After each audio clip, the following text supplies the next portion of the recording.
Hello students, welcome to my YouTube channel Rahul Sharma physics Guru. आज का हमारा जो लेक्चर नंबर है वो है लेक्चर नंबर 19 और लेक्चर नंबर 19 का जो टॉपिक है वो है समरूप आवेशित अचालक गोले के कारण विद्युत क्षेत्र की तीव्रता। तो अभी तक हमने अपने बिफोर लेक्चर्स में चालक गोले के कारण, गोलीय कोश के कारण हमने विद्युत क्षेत्र की तीव्रता निकाली थी। ठीक है, तो चालक गोले या गोलीय कोश के कारण जो हमने विद्युत क्षेत्र की तीव्रता निकाली है वो लगभग सेम है। क्यों? क्योंकि चालक गोला जो है या गोलीय चालक जो है वो गोलीय कोश की भांति ही व्यवहार करता है। अब बात करते हैं अचालक गोले की। अब सबसे पहले अचालक गोला, और वो भी कैसा अचालक गोला? ये है आपका ठोस। कौन सा? ठोस अचालक गोला। ठीक है, कौन सा है? ठोस अचालक गोला। इसके कारण हमें विद्युत क्षेत्र की तीव्रता का क्या करना है? परिकलन करना है, व्याख्या करनी है। तो हमने क्या लिया? एक कैपिटल आर त्रिज्या का एक ठोस अचालक गोला ले लिया जिसका केंद्र O है। जब इसको कैपिटल Q आवेश से आवेशित किया जाता है तो जहां हम अचालक को आवेश देते हैं वो वहीं स्थित रहता है। ये इसका एक क्या है? फिनोमेना है या इसका क्या एक प्रॉपर्टी है। ठीक है, तो क्या है कि अचालक को दिया गया आवेश उसकी जहां देते हैं वहीं पर रहता है। तो हम इस अचालक को पूरे आयतन में, पूरे आयतन, अचालक गोले को पूरे आयतन को Q आवेश से समान रूप से आवेशित कर देते हैं। तो यह इसकी सतह पर नहीं आता, जहां हमने आवेशित किया उसको वहीं पर ही रहता है। यानी पूरे आयतन पर इसको आवेशित किया, पूरे आयतन को इसको आवेशित किया जाता है। तो माना एक R त्रिज्या का अचालक गोला है जिसको कैपिटल Q आवेश से एक समान रूप से आवेशित किया जाता है। तो ये इसके पूरे आयतन को आवेशित किया गया है। तो आयतन आवेश घनत्व जिसको हम रू से प्रदर्शित करते हैं होता है आवेश बटे आयतन, यानी Q बटे 4/3 पाई आर क्यू। क्योंकि गोले का जो आयतन होता है वो होता है 4/3 पाई आर क्यू। ठीक है, इसका स्क्रीनशॉट ले लीजिए। इसके कारण अब हम क्या करना है? इसके कारण अचालक गोले के कारण हमें 3 स्थितियों में विद्युत क्षेत्र की तीव्रता ज्ञात करनी है। अचालक गोले के बाहर, अचालक गोले की सतह पर, अचालक गोले के अंदर।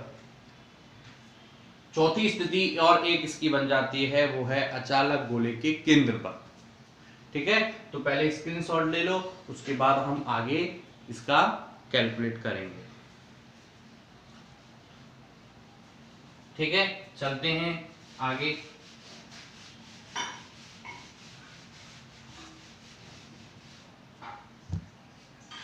पहला, अचालक गोले, अचालक गोले के बाहर विद्युत क्षेत्र की, विद्युत क्षेत्र की तीव्रता।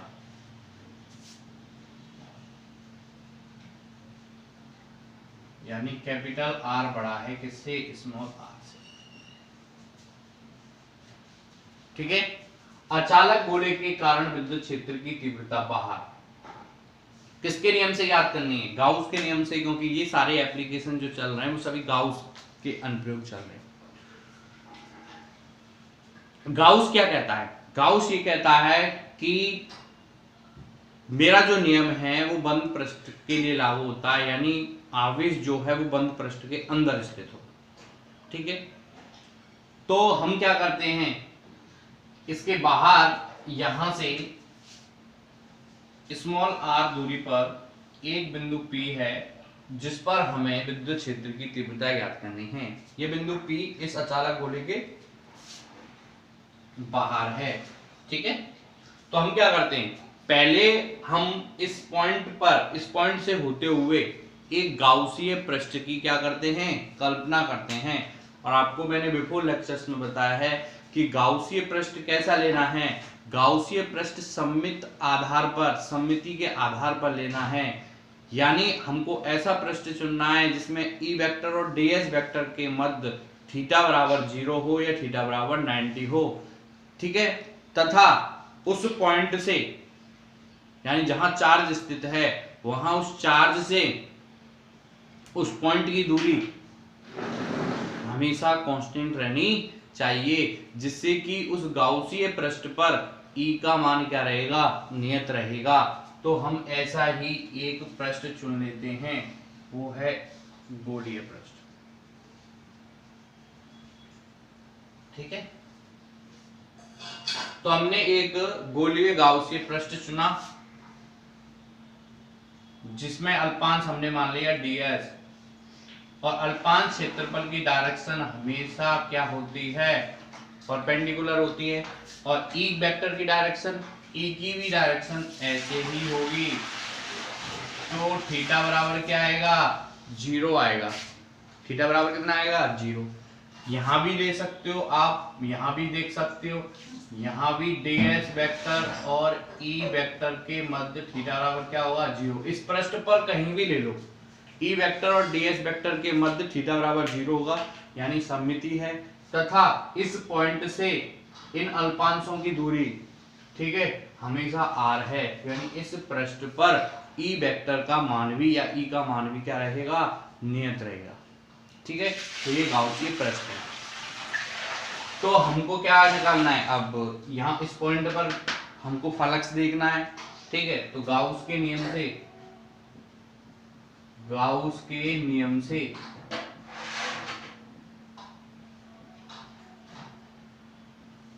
Close integral E vector dot ds vector बराबर समेशन q बटे एप्सिलॉन नॉट, राइट। अब हमने शुरुआत की जो लेक्चर्स में पढ़ा था वहां पे हमने पढ़ा था ई और ds के मध्य में अलग अलग सरफेस होने के कारण अलग अलग एंगल बढ़ रहे थे। जैसे हमने अगर बेलनाकार गाउसीय पृष्ठ लिया तो इसमें एक ही पृष्ठ है, इसलिए इसको तोड़ना नहीं है। ई ds cos थीटा बराबर समेशन q बटे एप्सिलॉन नॉट। थीटा यहाँ पे कितना है, 0, यहाँ पे भी 0, सब पे 0 है, ठीक है। तो ई ds cos 0 बराबर समेशन q बटे एप्सिलॉन नॉट। cos 0 की वैल्यू 1 और e बाहर आ जाएगा क्योंकि इस पृष्ठ पर ये e क्या है, कांस्टेंट है। e क्लोज इंटीग्रल ds बराबर समेशन q बटे एप्सिलॉन नॉट। अब समेशन q क्या है, इस गाउसीय पृष्ठ के अंदर आने वाला आवेश, ठीक है। तो इस गाउसीय पृष्ठ के अंदर पूरा अचालक गोला आ रहा है और इस अचालक गोले पर पूरे पर कितना आवेश है, कैपिटल Q है। तो ये समेशन Q क्या हो जाएगा, कैपिटल Q हो जाएगा। समेशन Q बराबर Q, तो क्या आ गया यहाँ पे, E क्लोज इंटीग्रल ds बराबर Q बटे एप्सिलॉन नॉट। अब ये ds इस गाउसीय पृष्ठ पर है और जब इस अल्पांश ds को हम इस पूरे गाउसीय पृष्ठ पे लेंगे, यानी इसका पूरा इंटीग्रल करेंगे, तो ये बन जाएगा गोलीय गाउसीय पृष्ठ। और गोलीय गाउसीय पृष्ठ का जो क्षेत्रफल होता है वो होता है 4 पाई r स्क्वायर, ठीक है। और r कौन सा, ये स्मॉल r स्क्वायर, ठीक है। तो E डॉट 4 पाई r स्क्वायर q बटे एप्सिलॉन नॉट, ठीक है।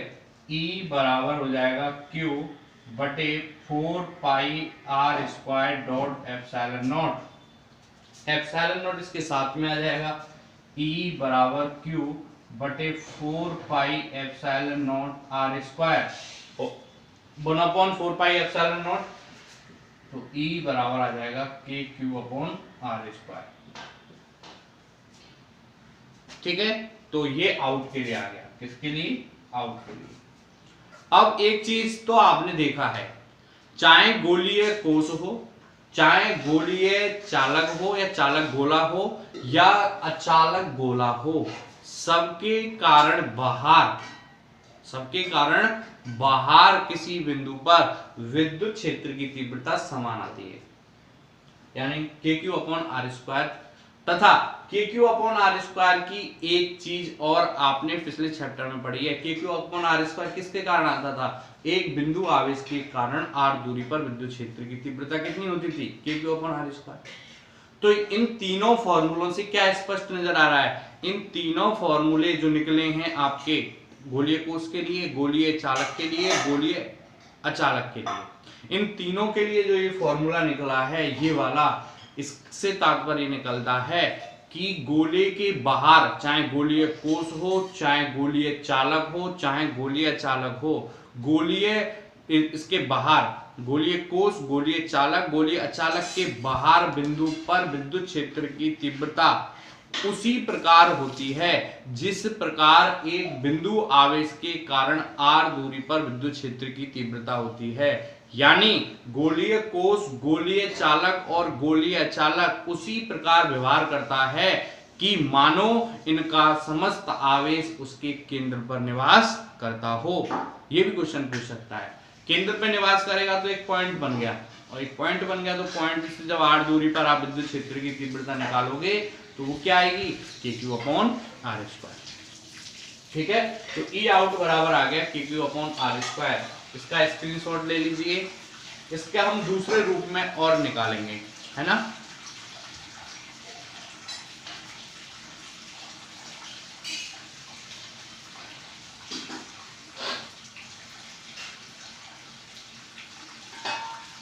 देखिए तो दूसरे रूप में क्या है, ई आउट बराबर निकल के आया है K capital Q upon are square. Q क्या है, समीकरण 1 से,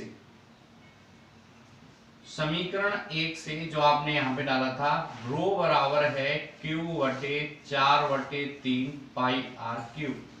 यहां से क्यू की वैल्यू निकाल लो, रो इंटू 4/3 पाई आर क्यू, और इस वैल्यू को यहां रखो।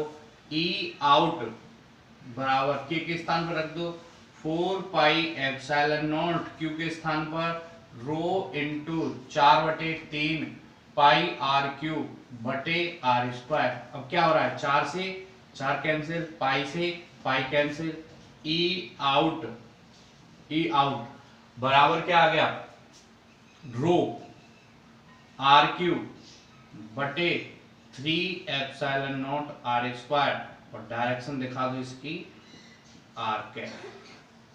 तो ये भी है किसके कारण, इसको इस रूप में भी हम लिख सकते हैं कि अचालक गोले के कारण बाहर किसी बिंदु पर विद्युत क्षेत्र की तीव्रता।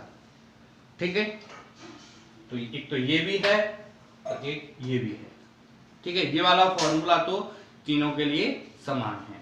बाहर तो याद रखना है, अगर पूछे गोलीय कोष के कारण विद्युत क्षेत्र की तीव्रता बाहर के क्यू अपॉन आर स्क्वायर, गोलीय चालक के लिए के क्यू अपॉन आर स्क्वायर, और गोलीय अचालक के लिए के क्यू अपॉन आर स्क्वायर। ठीक है, नोट कर लीजिए, स्क्रीनशॉट ले लीजिए। उसके बाद हम निकालेंगे सतह पे।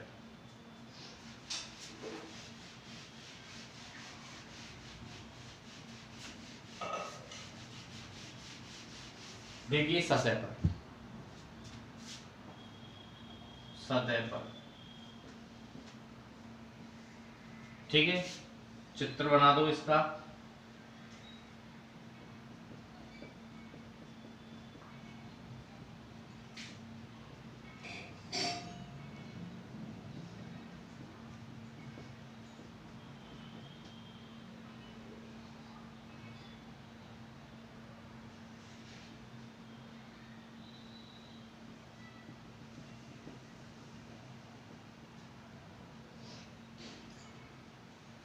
सतह, सतह पर क्या होता है, स्मॉल आर और कैपिटल आर क्या होती हैं, बराबर होते हैं, क्योंकि बिंदु पी पॉइंट सतह पे आ गया तो ये दोनों डिस्टेंस आपस में क्या हो जाएंगी, बराबर हो जाएंगे। तो वी नो दैट,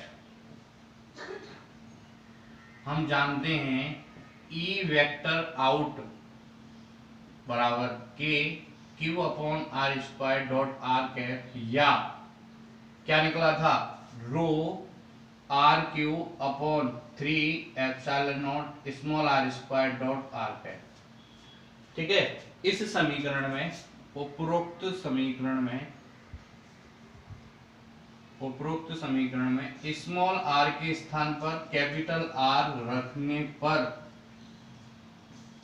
तो यहां रखेंगे, तो यहां रखेंगे स्मॉल आर के स्थान पर कैपिटल आर, तो ई वेक्टर आउट बराबर के Q upon are square dot are cap.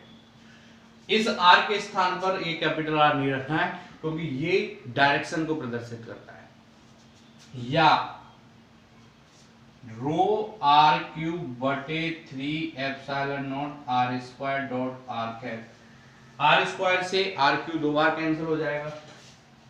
E out बराबर K capital Q capital R square R cap या रो आर बटे 3 एप्सिलॉन नॉट आर कैप। तो ये किस पे आ गया? सरफेस पे। तो यहां सरफेस लिखना है।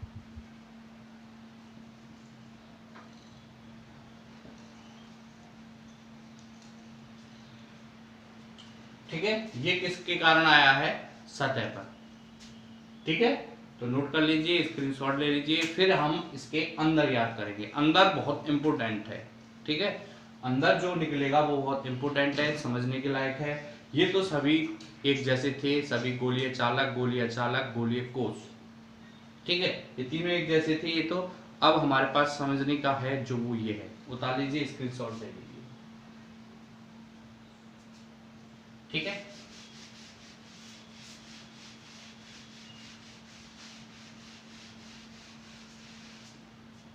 देखिए अंदर अंदर अंदर में स्मॉल आर छोटा होता है किससे? कैपिटल आर से। देखिए ये गोलीय अचालक है आपका, जिसके आयतन को समान रूप से आवेशित किया गया है।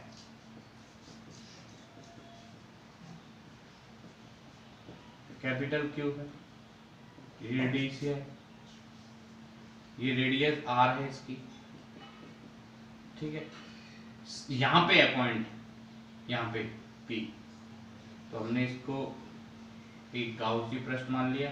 यहां पे आपका डीएस है, डीएस वेक्टर की डायरेक्शन ऐसे, और इसके अंदर जो आवेश आ रहा है उसके कारण भी डायरेक्शन ऐसी होगी। तो थीटा बराबर क्या आएगा? 0 आएगा।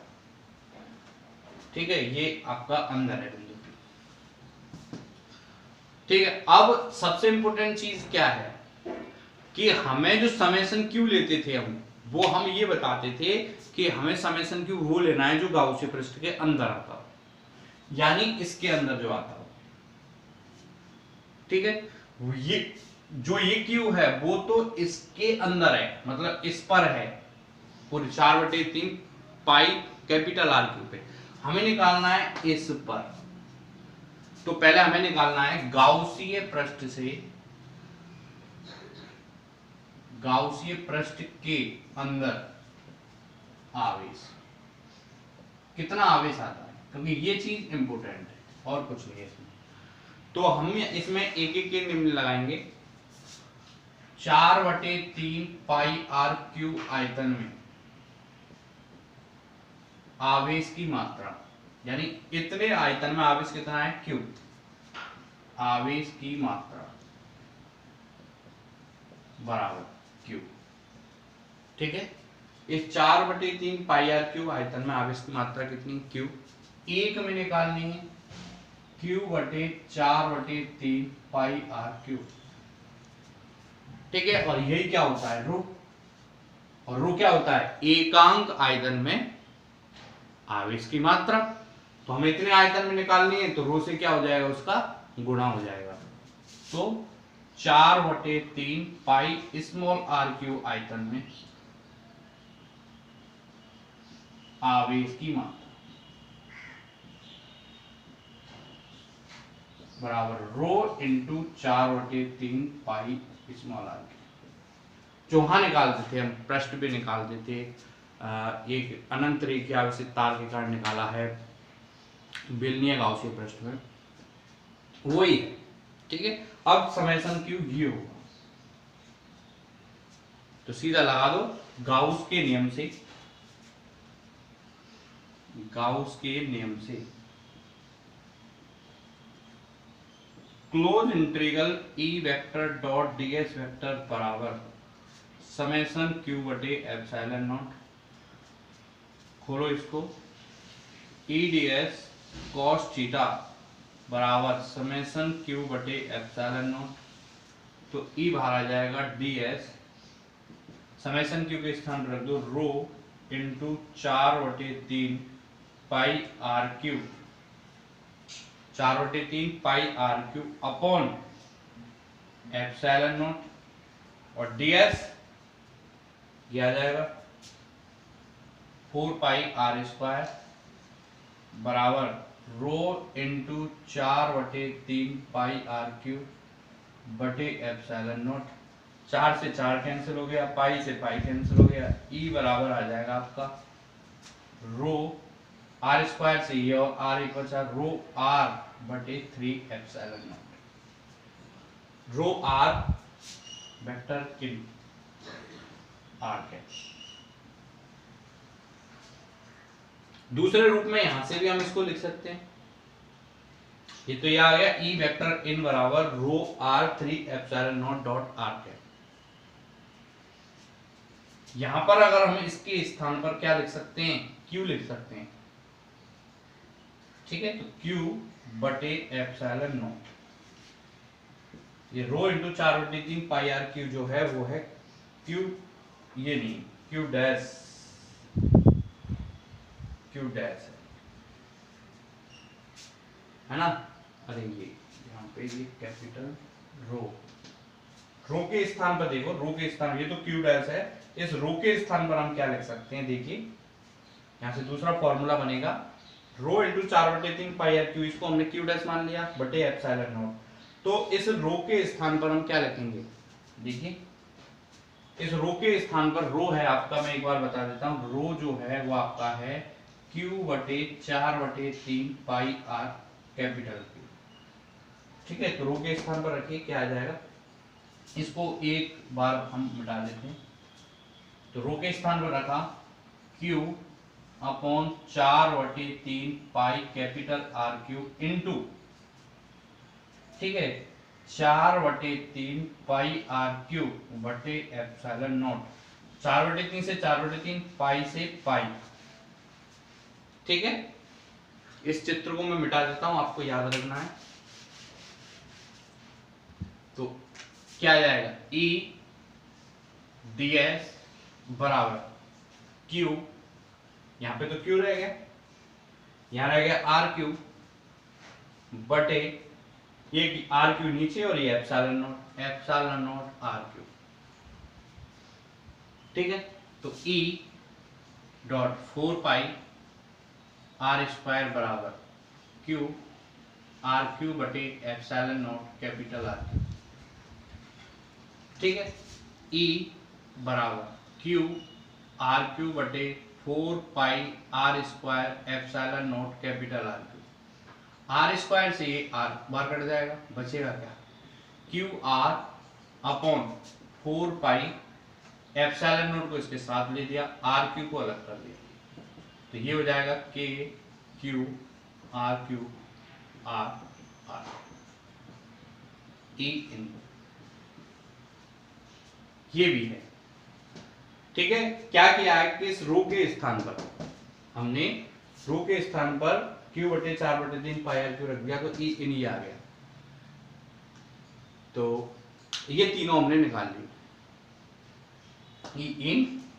अब ई इन जो है वो किस पे निर्भर करता है, आर पर, ठीक है। ये फिक्स है कि क्यू कितना आवेश दिया है, आर उसकी त्रिज्या फिक्स है, तो ये निर्भर किस पे कर रहा है, आर पे, क्योंकि इसी को हम बढ़ा रहे हैं, इसी को घटा रहे हैं। कभी आर बाहर होता है तो डिस्टेंस बड़ी होती है, कभी समान हो जाती है, कभी आर से कम हो जाती है, तो चेंज क्या हो रहा है, आर। तो ई इन किस पे निर्भर कर रहा है, आर के समानुपाती है।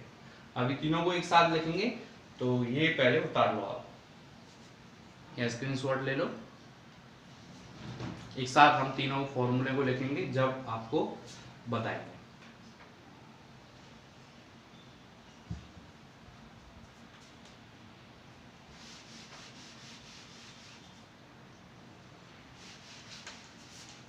अगर पूछता है गोले के केंद्र पर, अगर वो क्या पूछता है, गोले के केंद्र पर, चौथी स्थिति, गोले के केंद्र पर,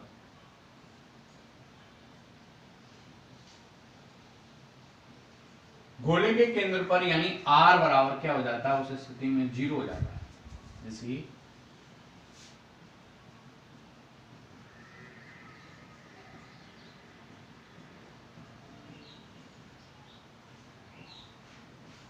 यहां पूछ रहा है पॉइंट, तो r क्या हुआ, ये वाला जो r है वो घटकर क्या हो गया, r बराबर क्या हो गया 0। तो r बराबर 0 जब हम यहां रखेंगे तो ये सारा 0 हो जाएगा, ठीक है। तो E सेंटर, ठीक है, E सेंटर बराबर क्या होगा 0, ठीक है। तो अचालक गोले के केंद्र पर जो विद्युत क्षेत्र की तीव्रता होती है वो क्या होती है, 0 होती है। ये आपको क्या रखना है, याद रखना है। अब हम तीनों स्थितियों को देख लेते हैं, क्योंकि उसका हम क्या बनाना है, ग्राफ बनाना है।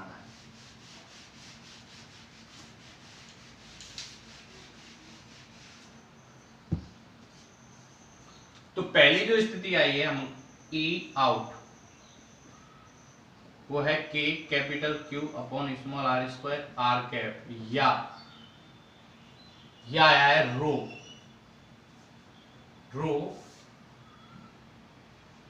r cube 3 epsilon nought, sorry रो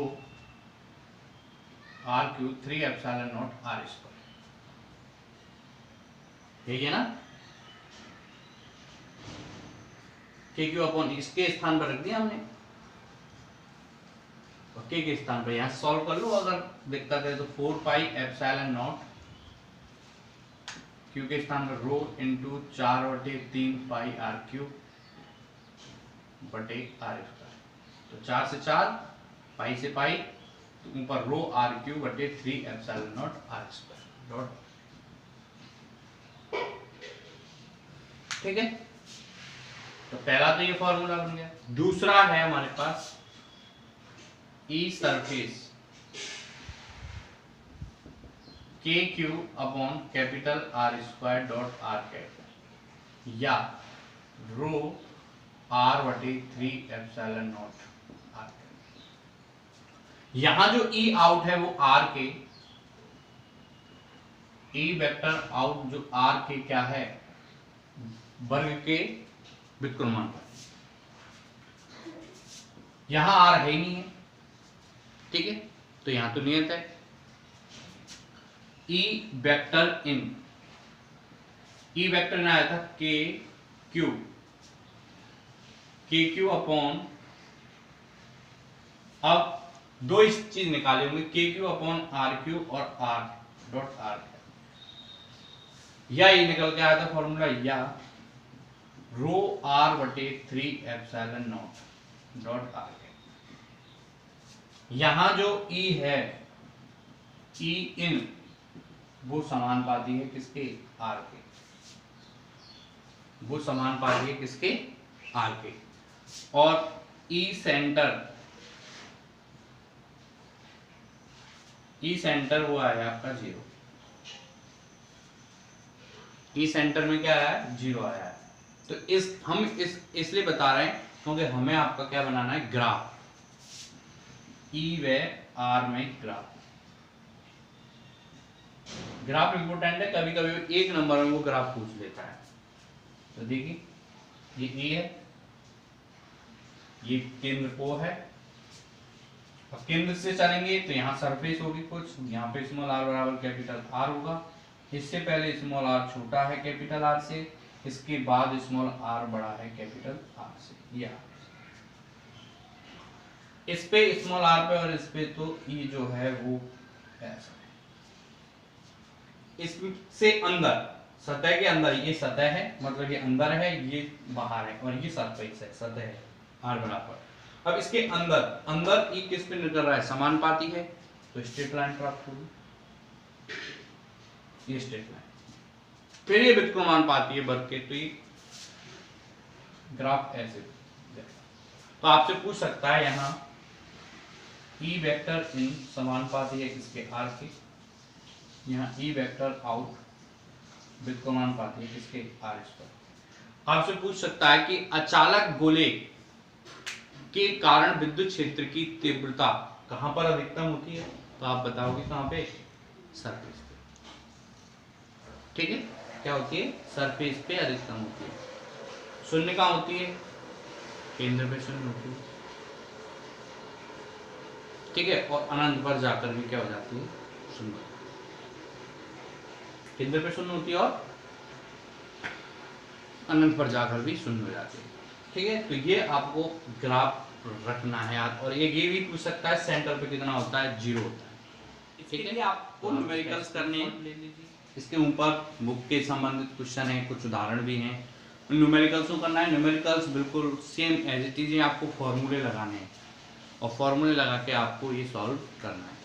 ठीक है, तो आज के लिए यही है हमारा लेक्चर 19। और कल हम हमारा सेकंड लास्ट टॉपिक इस चैप्टर्स का हम पढ़ेंगे, आवेशित चालक पर बल। ठीक है, और उसके बाद कुछ न्यूमेरिकल्स। तो इस चैप्टर को हम बहुत जल्दी 1-2 दिन में ख़त्म करा देंगे। न्यूमेरिकल्स करते रहें, न्यूमेरिकल्स की प्रॉब्लम शेयर करते रहें, तो जिससे कि आपकी साथ ही साथ प्रॉब्लम सॉल्व होते रहे। कुछ कंसेप्ट हैं, वो कंसेप्ट इसके डेरिवेशन में ही आ जाते हैं। कुछ क्वेश्चंस देखने हैं आपको, बहुचयनात्मक भी वहाँ भी हो जाएंगे क्लियर। ठीक है, तो थैंक यू फॉर वाचिंग, पढ़ते रहिए।